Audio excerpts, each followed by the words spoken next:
दोस्तों नमस्कार, मैं अजय कुमार वर्मा एसएडीबीसी। आज का वीडियो दोस्तों बहुत ही खास है और खासकर ये वीडियो मैं ब्रायलर फार्मरों को बताना चाहता हूं या जो नए भाई हैं वो ब्रायलर फार्मिंग के बारे में नहीं जानते हैं उनको बताना चाहता हूं, उनके लिए वीडियो है।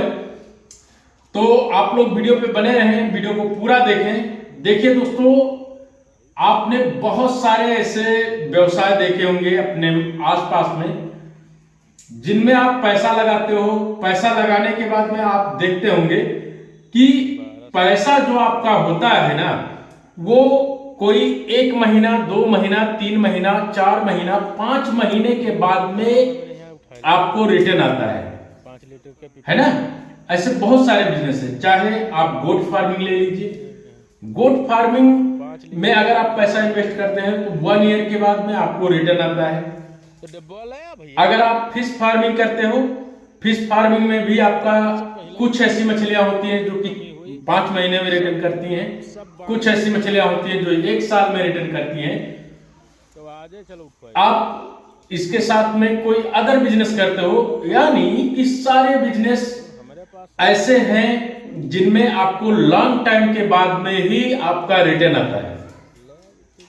बट दोस्तों, आज की इस वीडियो में मैं बात करने वाला हूं मुख्यतः ब्रायलर फार्मिंग के ऊपर, जो कि एक ऐसा बिजनेस है जिसमें आपको रिटर्न ओनली 40 डेज के नियर अबाउट में आ जाता है।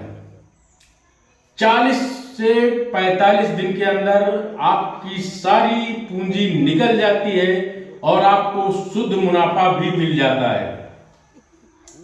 ये बिजनेस है सिर्फ ब्रायलर फार्मिंग का।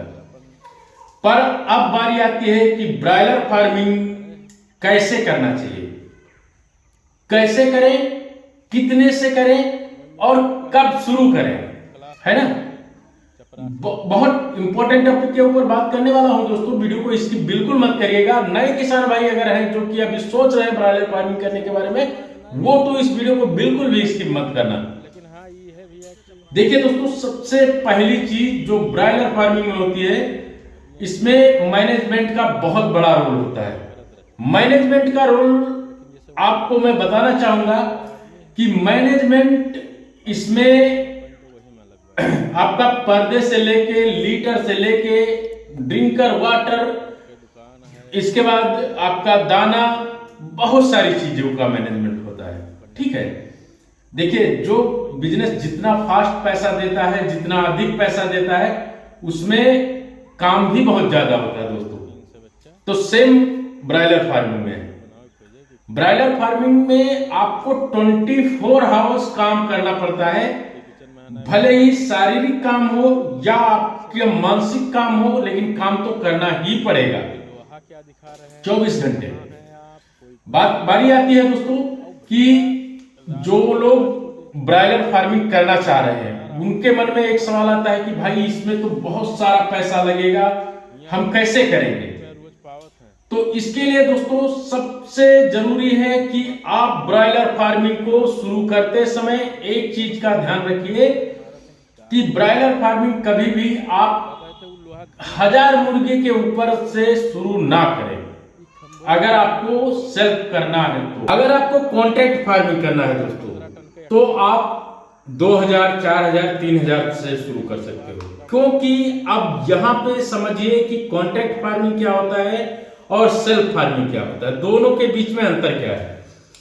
कॉन्ट्रैक्ट फार्मिंग वो फार्मिंग होती है दोस्तों जिसमें आप बाध्य हो जाते हैं किसी कंपनी के द्वारा, चाहे वो सुगना कंपनी हो, आईबी कंपनी हो, शालीमार कंपनी हो, विंकीज कंपनी हो, सलवा कंपनी हो या कोई भी कंपनी हो। उस कंपनी में आप एग्रीमेंट लिखाया जाता है कि आप मेरे सिवाय किसी और के साथ काम नहीं कर सकते। जितने दिन आपको काम करना है, जब तक आप मेरे साथ में एग्रीमेंट किए हुए हैं, तो आपको मेरे साथ ही काम करना पड़ेगा। उसमें यह भी निर्धारित कर दिया जाता है कि आपको इतने रुपए किलो मिलेगा, कितना प्रॉफिट पे। मान लीजिए कि 80 रुपए की उन्होंने कंडीशन दी जाती है उसमें कि 80 रुपए की फार्मिंग, 80 रुपया तैयारी अगर आएगी तो आपको 8 रुपये मिलेंगे। 90 रुपये की तैयारी आएगी तो आपको 10 रुपये केजी मिलेगा। अगर इसके ऊपर अगर आपका तैयारी कहीं बढ़ जाता है दोस्तों, तो आप लोगों का जो बेनिफिट होता है वो कम हो जाएगा। अगर घट जाती है तो आप तैयारी अगर घटेगी तो आपका बेनिफिट बढ़ेगा। ये कंपनी का एक रूल होता है और कंपनी के रूल के हिसाब से आप लोगों को चलना पड़ता है। कंपनी आपको कितने दिन बाद चूजे देती है, आपकी तैयारी कितनी फास्ट होती है, वो सब कंपनी के मेंबर्स ही आपका डिसाइड करते हैं। लेकिन दोस्तों एक होता है अपना निजी या जिसको बोलते हैं सेल्फ फार्मिंग। सेल्फ फार्मिंग एक ऐसा बिजनेस है दोस्तों जिसमें आप स्वतंत्र हैं। आप चाहें तो ब्रॉयलर मुर्गा डालिए, आप चाहें क्रॉयलर मुर्गा डालिए, आप चाहें तो उसमें सोनाली डालिए, जो चाहे वो कर सकते हो।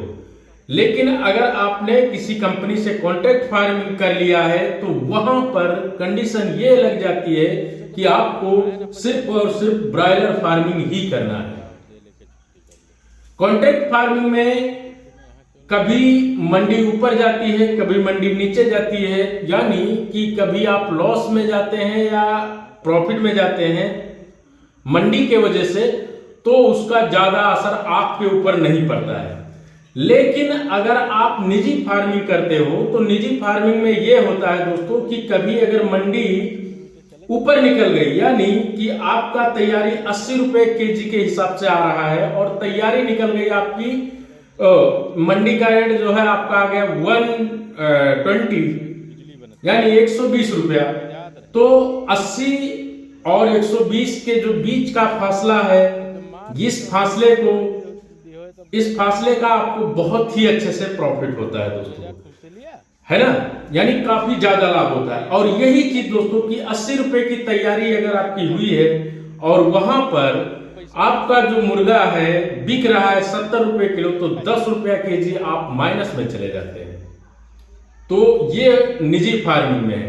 निजी फार्मिंग में दोस्तों आपको चूजे खरीदने पड़ते हैं अपने हिसाब से फीड खरीदना पड़ता है, अपने हिसाब से दवाएं लगानी पड़ती हैं। लेकिन जो कॉन्ट्रैक्ट फार्मिंग होता है उसमें सब कुछ कंपनी देती है, सब कुछ मतलब आपको चूजा देगी, दाना देगी, दवाएं कुछ दवाएं देंगी। तो इस तरह से होता है कॉन्ट्रैक्ट फार्मिंग।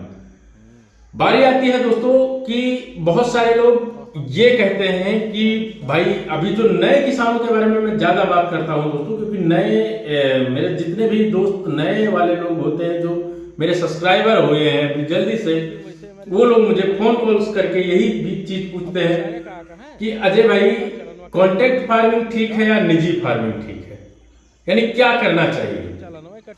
तो मैं उन किसान भाइयों को एक ही बात कहना चाहूंगा कि जो किसान भाई अभी उसको ब्रॉयलर फार्मिंग के बारे में जानकारी जीरो है जिसकी, यानी कि वो बंदा जिसको अभी ब्रॉयलर मुर्गे के बारे में कोई जानकारी ही नहीं है, वो फार्मर क्या करे कि उसको फर्स्ट टाइम या तो कहीं से अच्छी जगह से जाकर के वो ट्रेनिंग ले ले।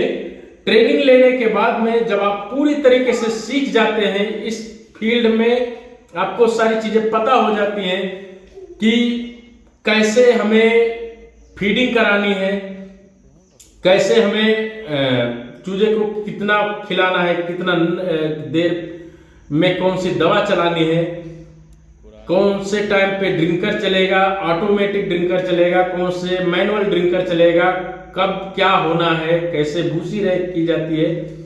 अगर इन सारी चीजों की जानकारी आपको है दोस्तों तो आप निजी फार्मिंग कर सकते हो, नहीं तो जहां जज्बाती होने की जरूरत नहीं है दोस्तों। आप लोग पहले शुरुआत में जब आप काम शुरू करते हो उस टाइम पे आप लोग कॉन्ट्रैक्ट फार्मिंग करके और सीख सकते हो, अच्छी तरह से सीख सकते हो। वहां पे होता क्या है दोस्तों कि कंपनी का जो मेंबर होता है, चाहे आपका सुपरवाइजर हो गया या मैनेजर सर हो गए या आपका कोई भी कंपनी मेंबर, अदरवाइज वो लोग आप लोगों को वो सारी चीजें सिखाते हैं प्रॉपर कि आपको फीडिंग कैसे करानी है, आपके मुर्गे में डिजीज आई है तो डिजीज को कैसे हैंडल करना है, कौन सी बीमारी में कौन सी दवाएं चलेंगी, इस चीज की जानकारी जो है आप उनके देख रेख में अच्छे से कर लेते हो और आप सीख जाते हो। इसके बाद आप निजी फार्मिंग भी कर सकते हो, कॉन्ट्रैक्ट फार्मिंग भी कर सकते हो। दूसरी चीज दोस्तों मैं आपको बता दूं आज के दिन कि कोई भी फार्मर किसी कंपनी के साथ एग्रीमेंट करने के बाद में इतना बाद नहीं हो जाता है। ये सवाल होगा, मुझे पता है कि लोग इस चीज को जरूर पूछेंगे, तो मैं बता दूं आपको कि कोई भी फार्मर किसी भी कंपनी के साथ काम करते हुए इतना बात नहीं हो सकता है कि वो बीच में काम छोड़ कर धरा हमने यहाँ उठाया कोई दिन, क्योंकि 5 लीटर के ऐसे बहुत सारे बार कंडीशन बन जाता है दोस्तों की कंपनी आपको खुद ही छोड़ देती है और 5 लीटर रहा 2-3 रोज लाग अच्छे फार्मर क्यों ना है ना, तो डब्बा लाया भैया, आपको खुद काम करना पड़ता है। तो जब कुछ पहले कमी हुई सब बांधा धरा है।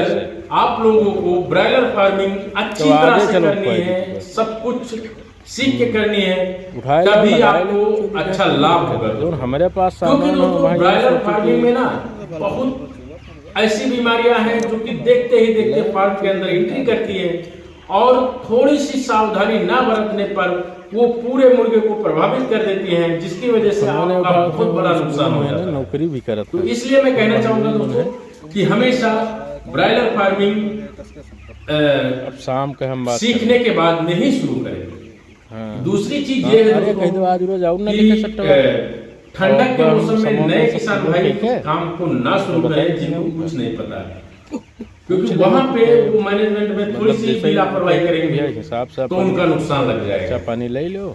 वीडियो बहुत बड़ा हो जाएगा दोस्तों, इसलिए मिलेंगे अगले वीडियो में। अगला वीडियो आप लोगों का जिस टॉपिक के ऊपर भी कमेंट होगा मैं उस टॉपिक के ऊपर वीडियो बना दूंगा। मेन चीज का हम फोर्थ करा ज्यादा से ज्यादा कमेंट करिएगा वीडियो के ऊपर कि आपको कौन से टॉपिक के ऊपर वीडियो चाहिए। मिलते हैं अगले वीडियो में दोस्तों, लेकिन जो भाई नए हों वो चैनल को सब्सक्राइब जरूर करें और अपने दोस्तों में शेयर जरूर करें दोस्तों। वही हाल है, लेकिन हाँ ये शेयर करना बिल्कुल नहीं भूलना भाई। अगला वीडियो आप लोगों को कमेंट पे रहेगा, जिसके ऊपर ज्यादा कमेंट होगा मैं उस वीडियो जरूर बनाऊंगा। धन्यवाद।